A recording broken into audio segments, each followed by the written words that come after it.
you know nothing about it. Or in other words, you are stepping into an absolute abyss. The fear is not about death, the fear is lack of light on death. Death is another dimension of life, a dimension which is not in your experience.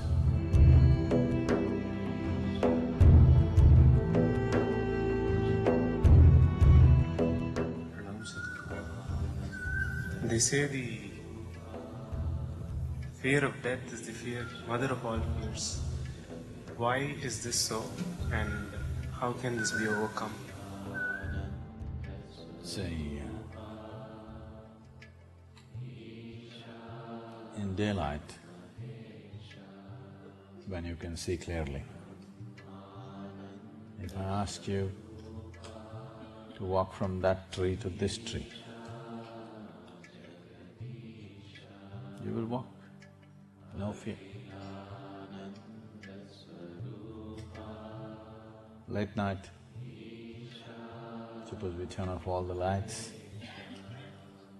and we're just one day off the new moon, so it'll be a dark night. If I ask you to walk from there to here, there may be fear. Why? Because you cannot see where your next step is. You don't know what you're stepping into. That's a fear. The fear is not about the night. The fear is about the lack of light.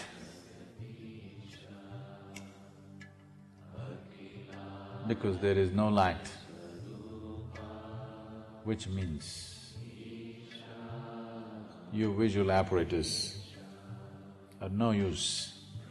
Suddenly there is fear, because you are unable to grasp where is the next step. When it comes to death, it's a nice day to live and die. When it comes to death, it doesn't matter how many things you have fooled yourself with. Doesn't matter how many books on death you have read, how many things you have heard. Suppose next moment is death, you know nothing about it. The fact of the matter is, you know nothing about it. Or in other words, you are stepping into an absolute abyss. You're stepping into a dimension that you're unable to grasp. You can't see it, you can't hear it, you can't smell it, you can't taste it, you can't touch it. That means you have no way of knowing anything about it. Because you're stepping into something that you cannot see, you cannot in any way sense, there is fear. The fear is not about death, the fear is lack of light on death. Now, is this the mother of all fears? When we say mother of all fears, I know this word is being used in many ways. People have used this in terms of mother of all battles.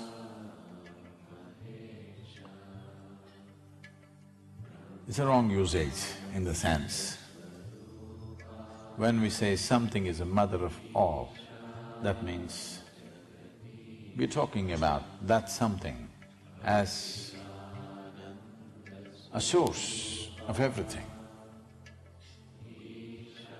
Or to put it more bluntly, it is that which breeds everything else. So is death or the fear of death the mother of all fears? Does it breed every other fear?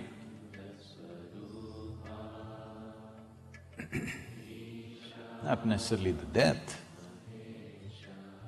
it's the unknown. whatever is not known to you, whatever you're not able to grasp, that brings fear.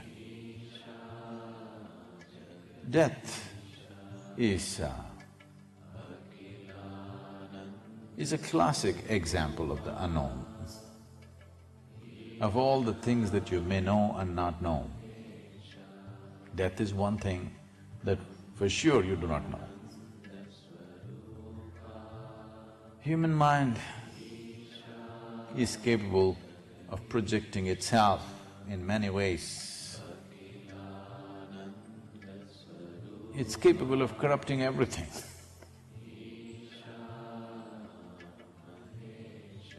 But death has remained outside the realm and reach of human mind. Whichever way you speak about it, people will only misunderstand because they're trying to understand it from the context and the dimension in which they are. Death is another dimension of life, a dimension which is not in your experience. If you try to understand, you will only draw parallels with what you already know. So, when it comes to death, you should not try to understand. You can only know it by experience.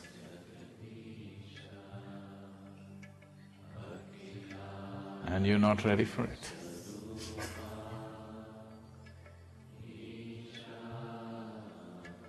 It is… at least this much you know. Though there are some people propagating that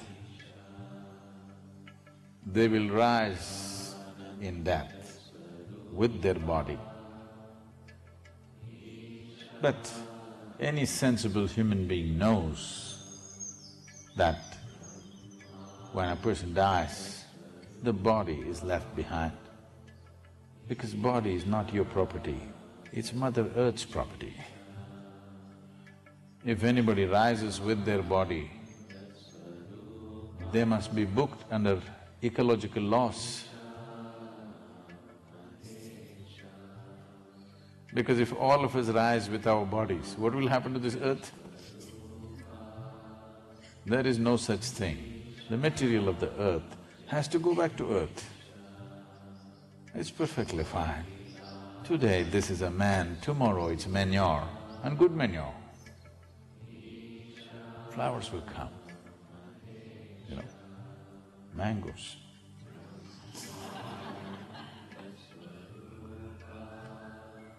And it's perfectly fine. At least when you're dead, you could turn sweet. Isn't it nice?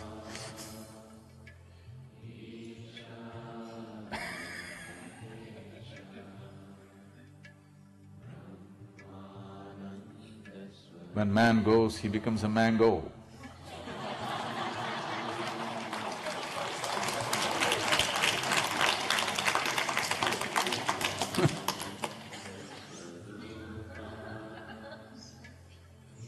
So, the fear is not even about losing the body. If only you had a clear-cut knowing or an insight as to what will happen after you die, you would come to terms with it. You would check how the accommodations are out there.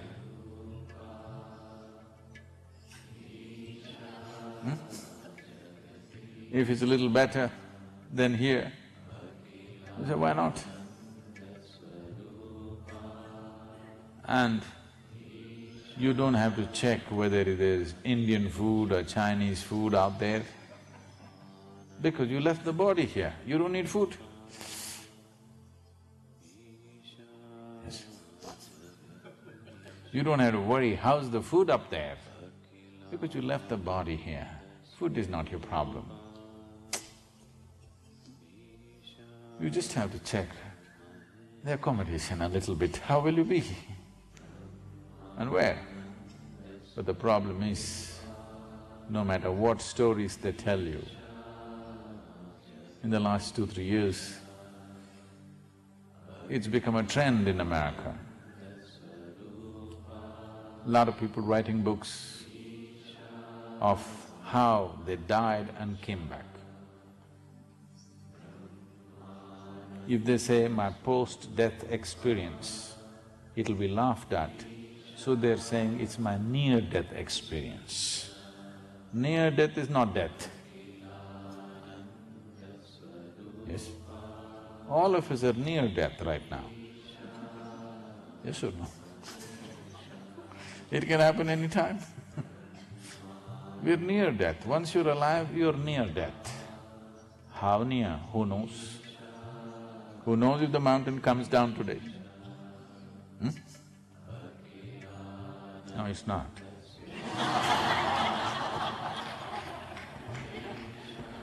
But no guarantee. There is no… It's a beautiful mountain, okay? It it has no bad reputation of erupting in fire, but suppose it chooses to erupt today, what to do? We enjoyed being at the foothills of a mountain. If she decides to erupt, what can we do? No, it's not going to happen, that's different. But what you call as life is such a fragile process. Just inhalation, exhalation, inhalation, exhalation, inhalation, exhalation. Next inhalation did not happen, gone. Just watch it, so fragile,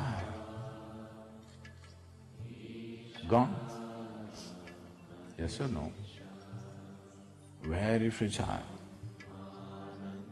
It's like this, little like this, gone. At the same time, see how sturdy it is, how many things a man can do. But so fragile, it can go away. Don't think you have to be shot in the head to die. Many people drink water and poof, die. Eating noodle, they die. Yes, simply somebody goes to bed and they die right there. Yes or no? Every day. Don't think every day an earthquake has to happen, a volcano has to erupt, a bomb has to come, no. Simply sitting here, people die just like that.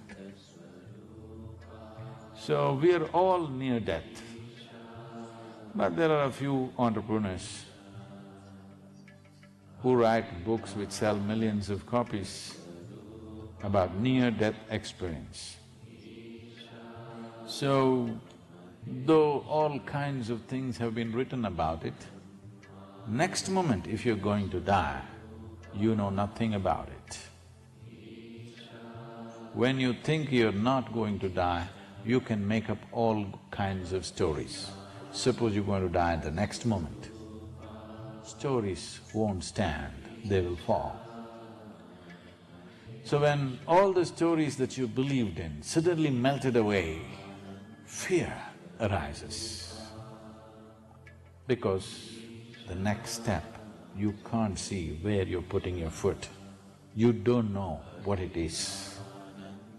So, death is not the mother of all fears. Not being able to sense what is next is the mother of all fears, and death kind of epitomizes that experience. But you will see in this culture, people choose to die at a certain time, they fix their times, they sit down, with a very blissful smile on their face, they die. Because they have realized the nature of life. If you know the nature of what this is, then there is no death. Death is a fiction, in a sense. Did you ever die, anybody here? No, I'm not asking near death, I'm saying real death. Did you ever die, anybody? No. No. Did you meet anybody who died and came back? No. Have you ever seen a dead person? Where? Where? You saw a dead person? Where? No, you've seen a dead body. Have you seen a dead person? No. You only saw a dead body, not a dead person. So you have not seen a dead person, you have not met somebody who died and came back, nor have you any personal experience. So, how did you conclude that you will die?